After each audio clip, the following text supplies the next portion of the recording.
Bonjour, je me présente rapidement, je m'appelle Yann Le Huelic, je suis responsable du développement commercial et de la direction marketing chez OneSpatial pour la France et pour la Belgique. L'objectif de cette vidéo est de vous présenter la solution One Real World qui est au service des exploitants de bâtiments. Je suis accompagné de Philippe Hernandez qui va dans quelques secondes vous faire une démonstration de la solution. Permettez-moi avant cela de partager avec vous quelques mots et quelques chiffres à propos de OneSpatial. OneSpatial, c'est environ 400 salariés et plus de 2000 clients à travers le monde, principalement en France, en Belgique, en Tunisie, en Angleterre, en Australie et aux États-Unis. Nos activités se déclinent suivant deux grands piliers. Un pilier autour de la gouvernance des données et un pilier autour d'applications métiers SIG que nous mettons à disposition de nos clients. Si vous souhaitez en savoir plus, nous avons des présentations plus détaillées de la société et de toute notre offre disponible sur notre chaîne YouTube OneSpatial France. Parlons maintenant de One Real World. Comme rapidement indiqué en introduction, il s'agit d'une solution au service des exploitants de bâtiments. Cette solution 2D et 3D permet de gérer des actifs immobiliers, de suivre l'avancement de l'entretien et de la maintenance d'un bâtiment, d'optimiser la consommation énergétique de ce même bâtiment, de faciliter la réalisation des diagnostics réglementaires, de travailler sur le prévisionnel de travaux et d'estimer par exemple des coûts de rénovation. Bref, le plus simple, c'est que nous vous montrions directement les capacités de la solution. Je laisse donc la main à Philippe qui va vous en faire une démonstration. Tout d'abord, nous allons vous présenter l'interface utilisateur où vous retrouvez en haut une barre d'outils exposant l'ensemble des fonctionnalités que l'on peut mettre à disposition des utilisateurs. L'ensemble de ces fonctionnalités sont soumises bien sûr à sécurité. Sur la gauche, vous retrouvez un espace de navigation qui vous permet d'accéder aux différentes classes d'objets exploitées par la solution. Et enfin en dessous, un panier de sélection qui va vous permettre d'accéder aux données attributaires lorsque l'on sélectionne un objet, mais nous verrons cela ultérieurement.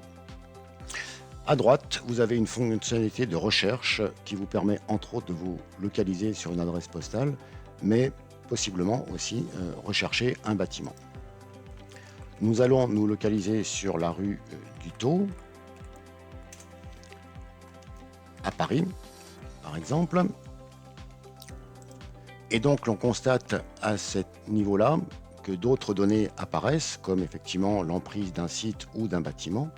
Et en sélectionnant le bâtiment, celui-ci s'inscrit dans le panier de sélection qui me permet d'accéder aux données attributaires associées à ce bâtiment. On retrouve dans ce formulaire les différentes surfaces associées à ce bâtiment. Ces surfaces sont calculées et issues des différents niveaux que je vais retrouver sur ce bâtiment. On peut aussi consulter les différents documents associés à ce bâtiment, dans des plans AutoCAD ou autres.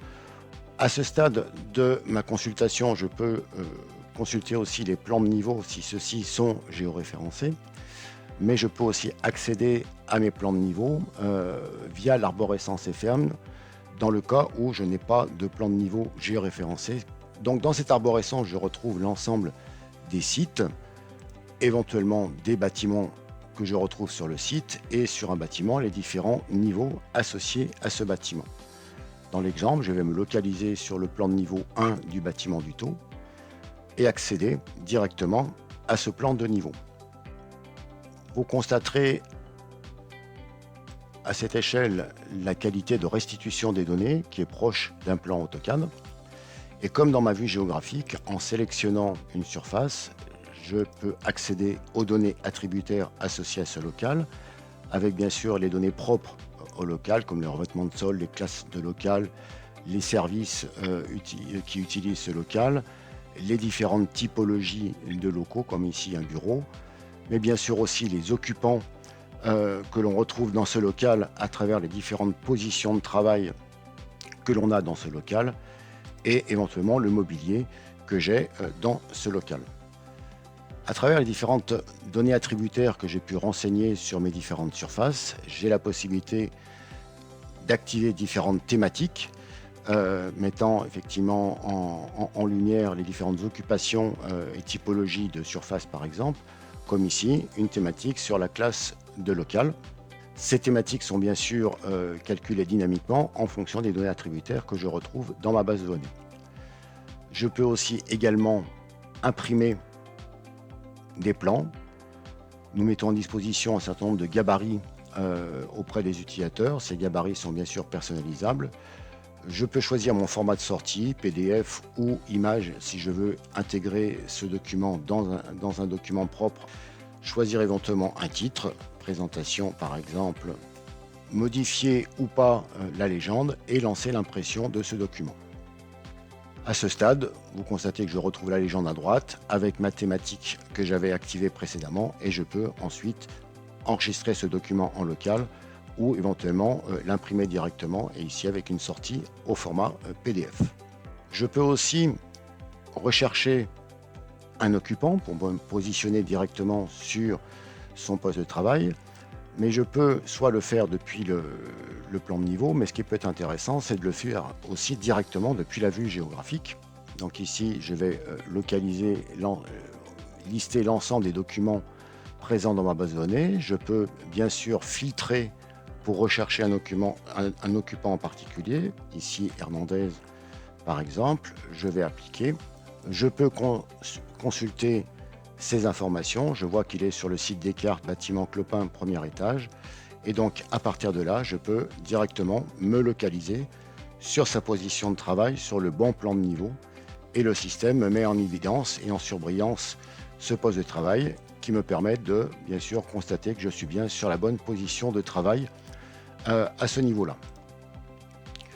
Enfin, j'ai la possibilité, maintenant que mon patrimoine est bien renseigné, de pouvoir extraire un certain nombre d'informations au travers de rapports personnalisés que j'ai pu mettre à disposition de mes utilisateurs, comme ici par exemple éditer un rapport sur les typologies de surface par niveau. Ces rapports sont paramétrables en entrée pour que l'utilisateur puisse sélectionner différents éléments à extraire, comme par exemple ici je vais choisir le site du taux, le bâtiment du taux, et prendre mes éléments du premier, deuxième et troisième niveau et j'applique. Ce rapport qui est présent à l'écran peut être sauvegardé dans différents formats, que ce soit du fichier Excel, du Word ou même du format PPT. J'ai d'autres exemples, par exemple je peux sortir la liste des agents qui n'ont pas été affectés à des positions de travail. Voilà.